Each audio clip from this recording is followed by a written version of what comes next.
नमस्कार दोस्तों, बहुत बहुत स्वागत है आपका ऑनलाइन स्टडी गुरुजी चैनल में।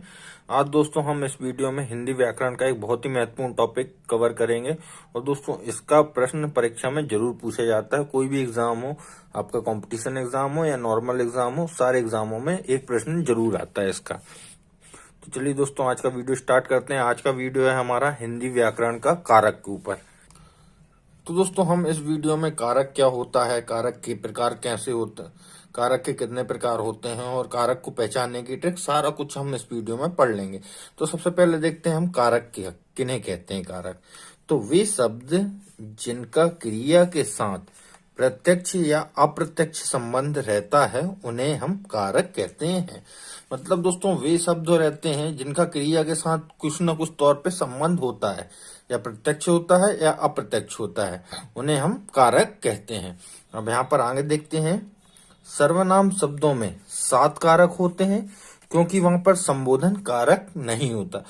संबोधन कारक कौन सा अभी हम पढ़ेंगे। हे, ओ, अरे, ये इस प्रकार के कारक जो होते हैं वो संबोधन कारक होते हैं। तो जो सर्वनाम शब्द रहते हैं वहां पर संबोधन कारक नहीं होता। ये भी कई बार पूछा जाता है कि सर्वनाम शब्दों में कितने प्रकार के कारक होते हैं, तो आप बता सकते हैं 7 प्रकार के कारक होते हैं। दोस्तों हिंदी में 8 प्रकार के कारक होते हैं। बेसिकली हिंदी में 8 कारक होते हैं। तो दोस्तों बेसिकली हिंदी में 8 कारक होते हैं। कारक के हम चिन्ह देख लेते हैं कि कौन कौन से कारक का कौन कौन सा चिन्ह होता है, मतलब कारक क्या किस प्रकार से होते हैं। अब यहाँ पर दोस्तों कारकों के चिन्ह देख लेते हैं कि कारकों के चिन्ह कौन कौन से होते हैं। तो कर्ता का चिन्ह क्या होता है, नहीं, ये भी कई बार पूछ लिए जाते हैं कि निम्नलिखित में से कौन सा कारक का कौन सा चिन्ह है। तो आपको ये याद करना भी बहुत जरूरी है कि कौन से कारक का कौन सा चिन्ह है। जैसे कर्ता का चिन्ह क्या होता है, ने, कर्म का को, करण का से या द्वारा, ठीक है। संप्रदान का होता है के लिए, ये एक ही है पूरा, ठीक है। अपादान का क्या होता है, अपादान का क्या होता है, से, ये अलग होने के अर्थ में होता है, ठीक है। इसको हम समझेंगे पूरी तरीके से, ठीक है।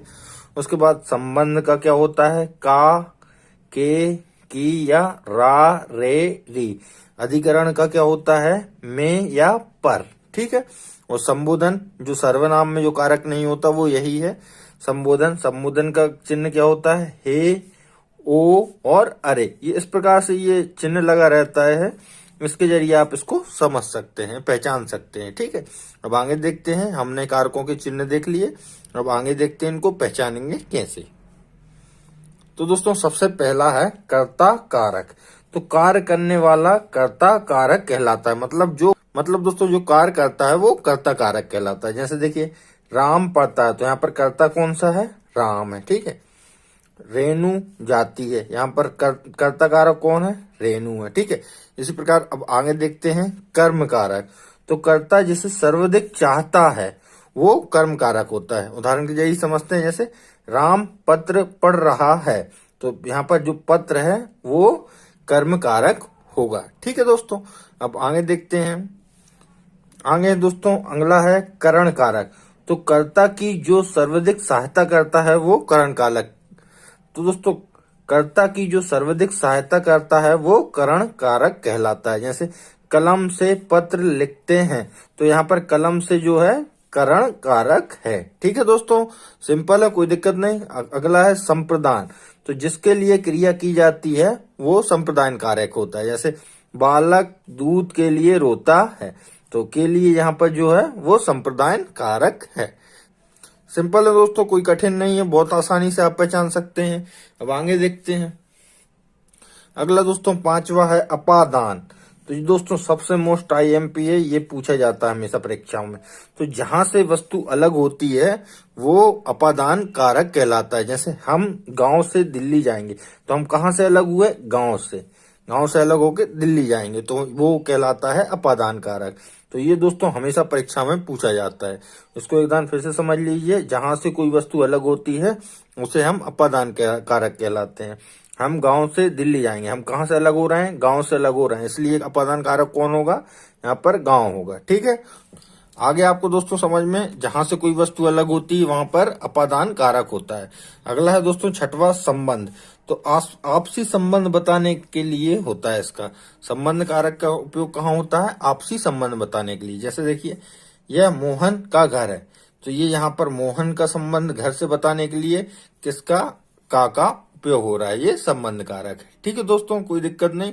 अब सातवां देखते हैं, अधिकरण। अब दोस्तों सातवां है अधिकरण।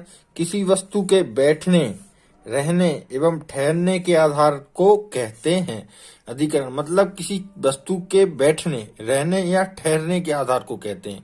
जैसे देखिए उदाहरण देखिए, पेड़ पर पक्षी बैठे हैं। पेड़ पर पक्षी बैठे हैं मतलब बैठने का आ रहा है। इसी प्रकार अगर रहने का है या ठहरने का है तो वहां पर अधिकरण कारक होता है। तो उदाहरण के जरिए भी आपको समझ में आ गया, बहुत आसान है, कोई दिक्कत नहीं। अधिकरण किसी वस्तु के बैठने, रहने और ठहरने के आधार को अधिकरण कारक कहते हैं। सिंपल है दोस्तों। अब अगला देखते हैं, संबोधन। तो दोस्तों ये बहुत ही आसान है। संबोधन किसी वस्तु को संबोधित करने के लिए होता है। जैसे हे मोहन तुम दिल्ली जाओ, तो यहाँ पर ये चिन्ह लगा है, इससे आप आसानी से पहचान सकते हैं कि यहाँ पर संबोधन कारक है। तो ये किसी को संबोधित करने के लिए उपयोग होता है। तो दोस्तों आई होप आपको वीडियो अच्छा लगा हो। ये था कारक का वीडियो। अगर अच्छा लगा हो तो दोस्तों प्लीज वीडियो को लाइक कीजिएगा और हमारे चैनल को जरूर सब्सक्राइब कीजिएगा। आपका बहुत बहुत धन्यवाद।